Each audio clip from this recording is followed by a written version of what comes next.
जब 300 pulling power वाली boats भी इस शिप को 1 सेंटीमीटर तक नहीं हिला सकी। दुनिया का सबसे बिजी शिपिंग रूट पर ट्रैफिक जाम हो गया था, जिससे हर घंटे करोड़ों डॉलर का नुकसान हो रहा था। रातों रात ही रेस्क्यू एक्सपर्ट बुलवाए गए, पर इस जहाज के सामने किसी की भी नहीं चल सकी। 6 दिन तक अपना सारा जोर लगाने के बाद सभी हिम्मत हार गए। तब नेचर की ताकत हरकत में आई। दुनिया का सबसे बड़ा एवर गिवन शिप को जिस कुदरती ताकत ने फंसाया था, उसी ताकत ने उसे बाहर भी निकाला। पर कैसे? तो चलिए जानते हैं आज की इस वीडियो में। 23 मार्च 2021 को दुनिया की सारी हेडलाइंस में कार्गो वेसल्स दिखाई जा रही थी। 20,000 कंटेनर से भरी ever given cargo ship sues canal में इस तरह फंस गई कि इसने दोनों तरफ से रास्ता बंद कर दिया। कार्गो शिप के इस तरह ग्राउंड हो जाने से कोई नई बात नहीं थी, पर स्यूज कैनाल में फंस जाना तमाम न्यूज़पेपर की हेडलाइन में ले आया। जैसा कि आपको पता है, स्यूज कैनाल इंसानों द्वारा बनाया गया 193 किलोमीटर लंबा और 200 मीटर चौड़ा कैनाल है, जो शिपिंग इंडस्ट्रीज के लिए किसी तोहफे से कम नहीं है। ईस्टर्न कंट्रीज से जो कार्गो शिप पहले अफ्रीकन कॉन्टिनेंट से घूमकर यूरोप जाती थी, वो अब स्यूज कैनाल को यूज़ करके न केवल अपना टाइम बचाती है, बल्कि इन्हें फ्यूल में भी काफ़ी बचत होती है। इसी तरह ईस्टर्न यूएसए और कनाडा से एशिया जाने वाली वेसल्स भी इसी स्यूज कैनाल का यूज़ करते हैं। साफ शब्दों में कहे तो पूरी दुनिया का साजो सामान इसी स्यूज कैनाल के थ्रू इधर उधर होता है। इसकी इम्पोर्टेंस की सबसे बड़ी वजह यही है। एवर गिवन शिप की लंबाई 400 मीटर है, जिसमें 20,000 फुल्ली लोडेड कंटेनर मौजूद है। 1 अरब यूएस डॉलर से भी ज़्यादा के गुड्स लेकर जाने वाली शिप के कंटेनर की बात की जाए तो कंटेनर का वजन 3,50,000 टन है। मतलब कि बोइंग 747 के 2,000 एयरक्राफ्ट का वजन इकट्ठा कर लिया जाए, और ये सिर्फ कंटेनर्स का वजन है, इसमें शिप का वजन इंक्लूड नहीं है। स्यूज कैनाल जो ज़्यादा गहरा भी नहीं है, यहाँ से गुजरते वक्त शिप अपने आप को सेंटर में रखती है, क्योंकि सेंटर में पानी साइड के मुकाबले ज़्यादा गहरा है। एवर गिवन जिसने अपना सफ़र शेनज़ेन से स्टार्ट किया था, उसे कुछ हफ्तों बाद नीदरलैंड के शहर रोटरडैम पहुंचना था।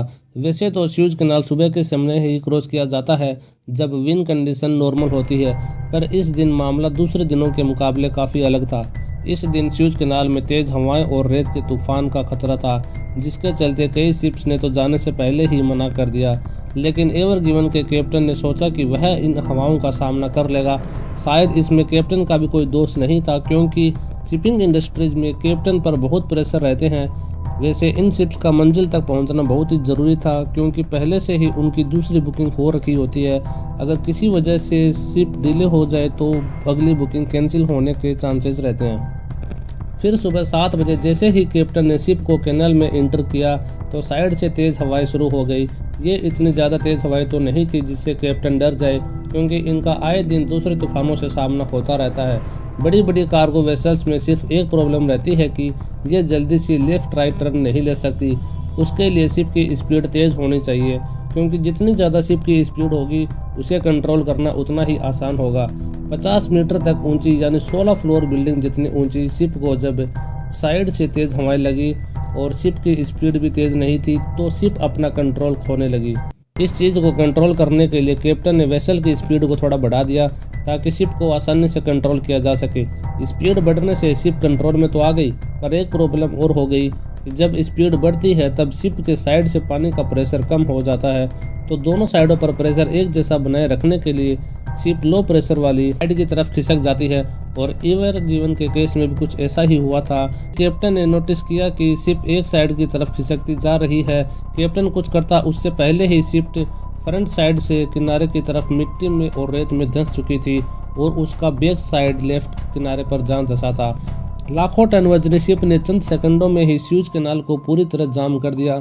स्यूज कैनाल से एक दिन में करीब 70 या उससे अधिक शिप गुजरती है। ये कोविड-19 का दौर था, तो उस वक्त चाइना से ऑल ओवर वर्ल्ड में धड़ाधड़ सप्लाई हो रही थी। पहले दिन ही 100 से ज़्यादा शिप लाइन बनाकर खड़ी हो गई।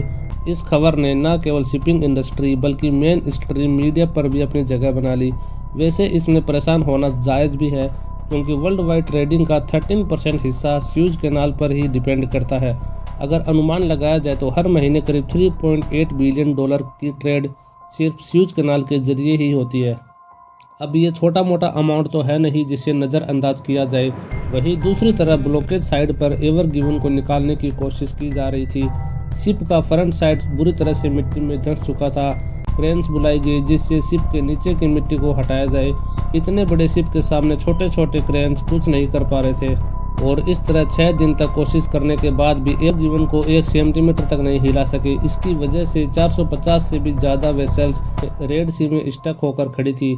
जब कैनल अथॉरिटी और शिप ओनर पर इंटरनेशनल प्रेशर बहुत ज़्यादा बढ़ गया तो उन्होंने शिप को अनलोड करने का फैसला लिया, क्योंकि इसके अलावा दूसरा कोई रास्ता नहीं था उनके पास।